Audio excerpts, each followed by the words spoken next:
This will be taken about the 12. And good starting field position. He'll get this one all the way up to about the 35-yard line.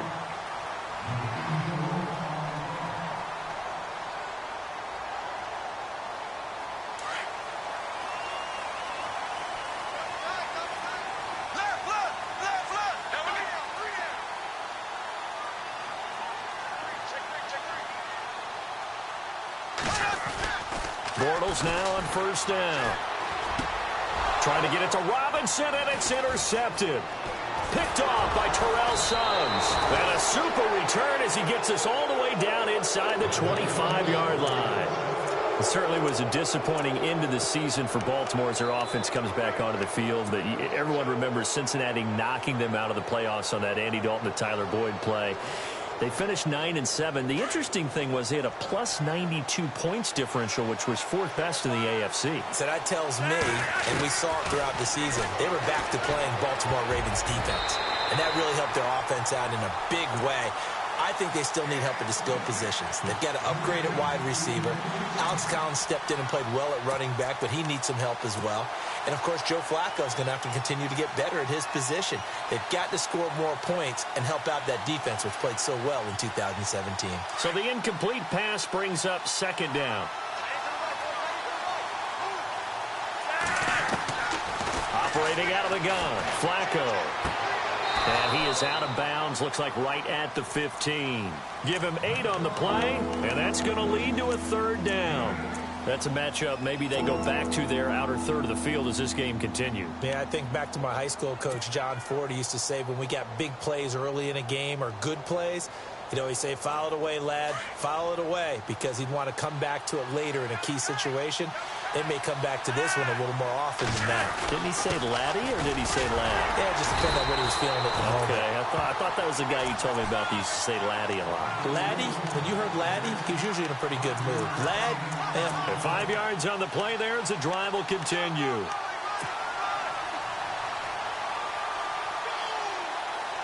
And a new set of downs here after picking up the first on the ground. And again, it's Collins. And he will maneuver his way down to about the 7. Give him 3 on first down. It'll set up a 2nd and 7.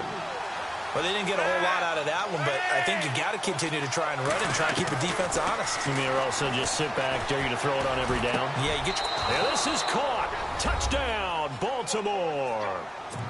Nick Boyle, a 7-yard touchdown grab. And the Ravens will extend their lead. That's almost just not right. You cover everybody, but those tight ends, they can be awfully reliable. Very reliable. The defense just has to hate those guys. It just drives them crazy because oftentimes you can't match up with them. They have you either with size, speed, or maybe even just strength.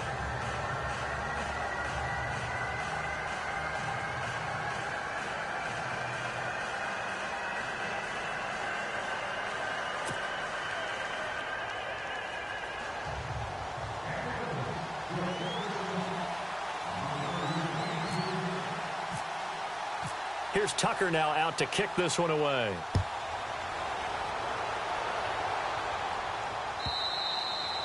And that'll carry over the back line of the end zone for a touchback. But before the possession switches here, I had written down that I wanted to talk about some of the awards this past season in the NFL. We know Brady was the MVP, but Todd Gurley, Offensive Player of the Year. How about that for a bounce back? Many were questioning whether he'd had a sophomore slump the season before. Didn't even get to 1,000 yards. Was a dominant force in 2017. How about his teammate Aaron Donald on the defensive side? He took home Defensive Player of the Year award. Yeah, very impressive. They had both sides of the ball. Sean McVay deserving, I think you would agree, of Coach of the Year. Yeah, definitely. I mean, what he did for the Rams when they went from last in the league in scoring to leading the league in scoring and winning a division title. And how about the New Orleans Saints? Rookie of the Year, offense and defense. Alvin Kamara on offense, Marshawn Lattimore on defense. And they're able to get this one across the 35. 11 yards there for Jacksonville and a first down as well.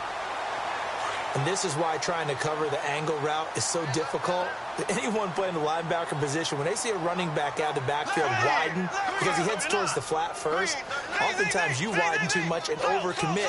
He cuts up inside, and that's what we saw there. A nice pickup for a first down.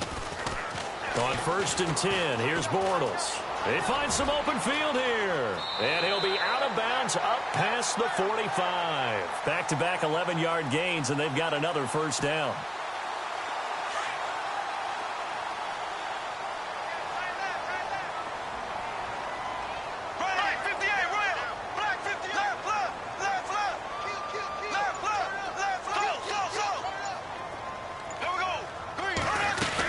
Fournette, a first down carry. And nowhere really to go there. He'll take this up just shy of midfield. Credit him with a 1-yard gain there to make it 2nd and 9. Nice job by that defensive front there to hold him to a short gain on first down. Well played, I must say. Yeah, only getting 1 yard. There was no room to run.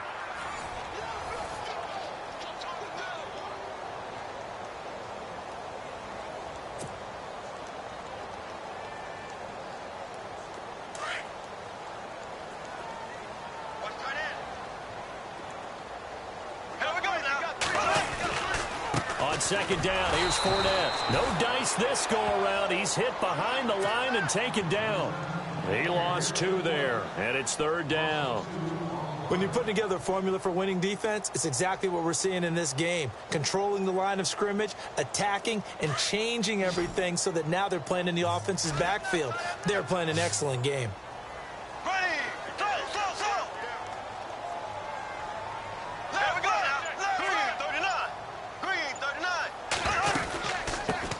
Now they run with a backup. It's Chris Ivory. And he'll get it into enemy territory just across midfield at the 49. 4 yards on the pickup there, but it's going to take him to 4th down. They'll go for it. It's Bortles. Now that'll be tipped and intercepted. Picked off by the linebacker, C.J. Mosley. And he'll take it across midfield to the 46-yard line. Before the offense changes hands here, let's look back to the Super Bowl February 5th. What a game. I know you were there calling it offensively, though. Impressive on both sides. It certainly was, and let's face it, if you're in Minnesota, it's cold outside, but you talk about the offenses, they heated up in a big way. And how about Nick Foles? The backup quarterback turned MVP, 373 yards, 3 touchdowns, and, of course, the big one receiving on the Philly special. Quite a story. And as you and I were talking about off-air, it was just a fluid game. Not a lot of penalties, just really clean play. Exactly the type of game the NFL needed for the audiences at home watching the game and, of course, people in attendance. A really well-played game. They get the pick. Now what can Flacco do on first down? Under pressure, and Flacco's going to be dropped. How about that? One of the so-called little guys putting the pressure on. That was a strong safety. When I was in college, we often called that a lightning blitz.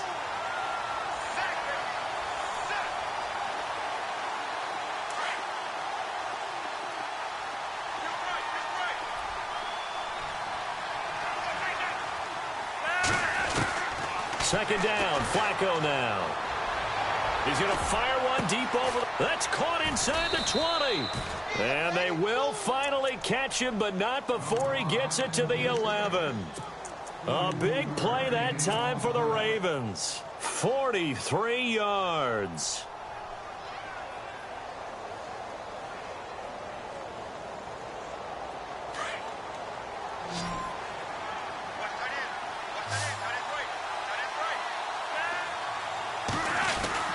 First and 10, and Flacco looking to throw. And his throw is incomplete. Macklin, the intended receiver, and that'll bring up second down.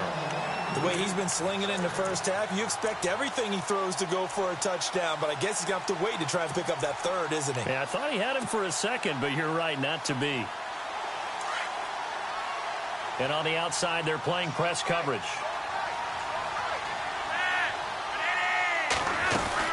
On second down, Collins. And he'll take this one inside the 10, down to the 8. It's a gain of about 3, but it's going to leave him with third and still 7 yards to go.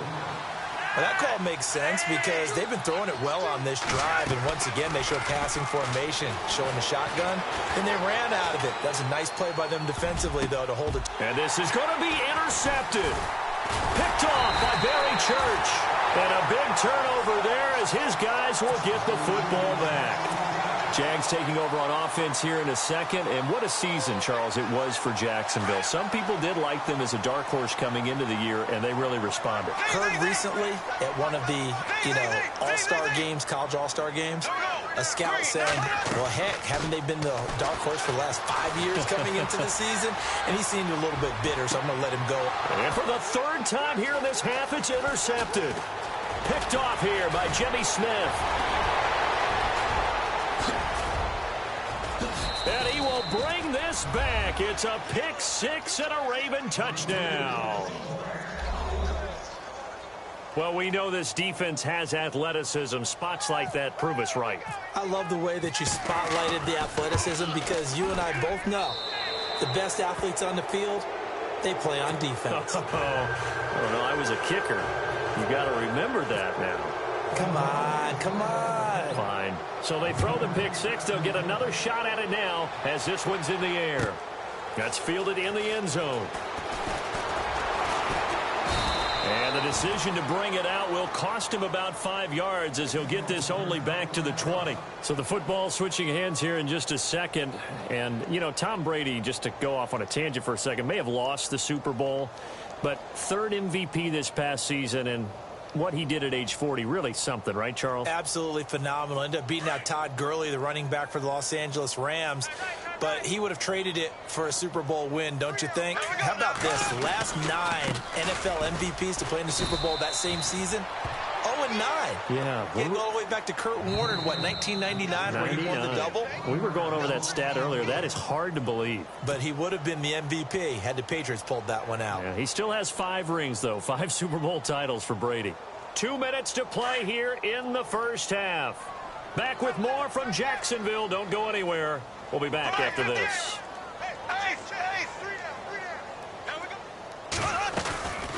Again, it's Fournette. And he'll get this one across the 20, but only up to about the 21. It's a gain of maybe 3, but it's going to leave him with still about 8 or 9 to go on third down. Shotgun now for Bortles. And he's got his man out of the backfield. That's complete. And he gets it to the 32. Good enough for a first down. 11 yards there for Jacksonville and a first down as well. They go play action here on first down. And the catch made here by Marquise Lee. And they get him down, but not before he takes it across the 40-yard line. Back-to-back 11-yard gains, and they've got another first down. They'll run it now out of the gun. And a big collision there as he winds up flat on his back. 3 yards on the pickup there, and it'll be second down. Now they got to get to the line quickly. Now Bortles throwing on second down. And the Raven pressure too much. Down he goes. Oh, my goodness. Was that a defensive back that got to him with the pressure? Oh, look at the former defensive back. You're all smiles up here. I hope everybody can hear my smile on that play. Following the sack, 3rd and long for Bortles and the Jags.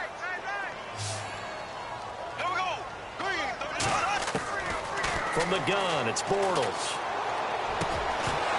And he couldn't hang on to it through the contact. Incomplete. Some of the fans here don't seem too happy about what we've seen in this first half. No, not at all, and I understand why. They've looked lethargic, out of sync, and it shows on the scoreboard.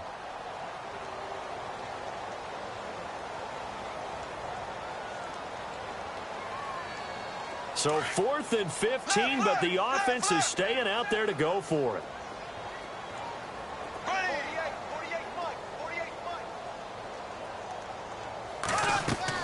They do go for it. It's Bortles. Flushed out right. He's going to run, but he's got a long way to go. A surprising move to go for it. Predictably, at least somewhat predictably, it doesn't pay off. And the Ravens get the football back and in great shape. I want to give a hat tip real quick, Charles, to J.J. Watt before the possession switches here. Walter Payton, NFL Man of the Year. They totaled up how much he helped raise for hurricane relief, $37 million. Incredible. Hurricane Harvey, which really hit the Houston area in a big way, and his original goal was $200,000. So congratulations to J.J. Watt and all the people who participated. And Greg Olsen of the Panthers, Benjamin Watson of the Ravens, both tight ends, also nominated and finalists for the most prestigious award as determined by the NFL, the Walter Payton Man of the Year Award. He couldn't quite hold it. Got hit. Ball pops out. Incomplete. Second down now after the incompletion.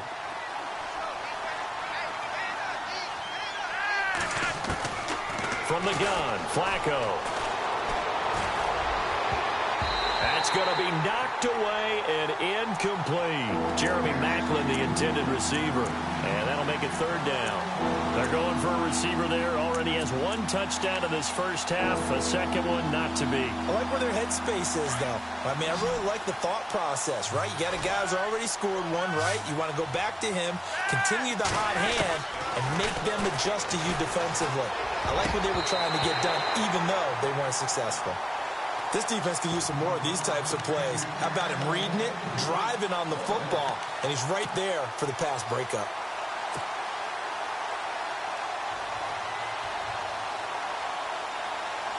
The 3 straight incompletions, they don't care. That hasn't dissuaded them. They're going to go for it on 4th.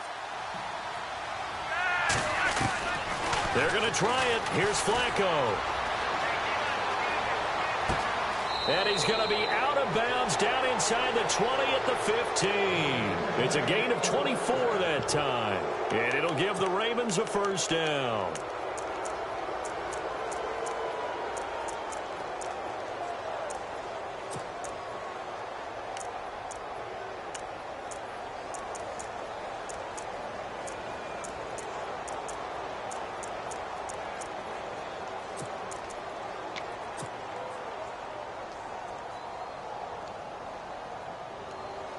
So after that big play, let's see if they can catch their defense maybe on their heels. On first down, Flacco. The ball popped in the air and intercepted. Picked off here by Aaron Colvin. And he will be brought down as time is now run out on this first half of action. We have hit halftime. Still 2 more quarters to go. We'll take a timeout. We'll be back after this. You're watching the NFL, and it's on EA Sports. It's in the game.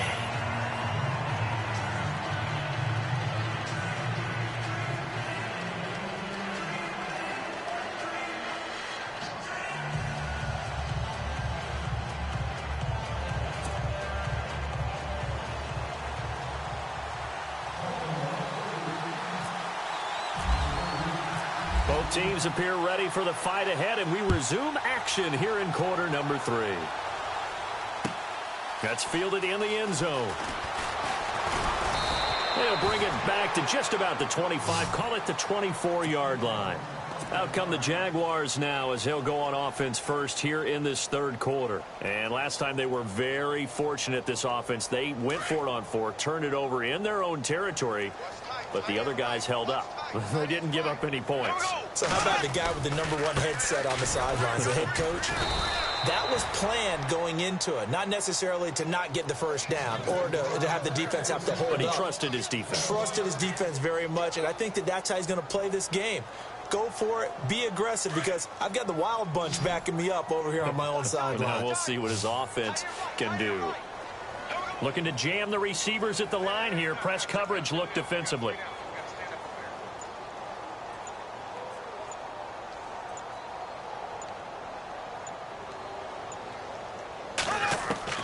On second down, here's Bortles.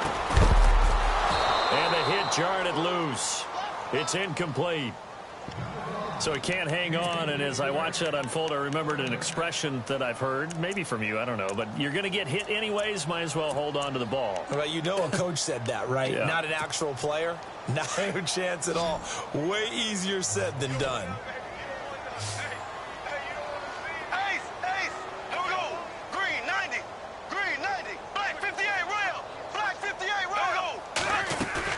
The play fake to Ivory. Now Bortles.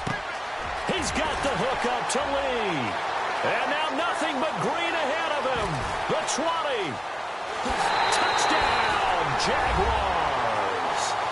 Marquise Lee, an 80-yard touchdown. And the Jaguars make some inroads here on that deficit. That's a score you felt they had to have here in the third quarter to get back in this game. And you know that there was an emphasis on their side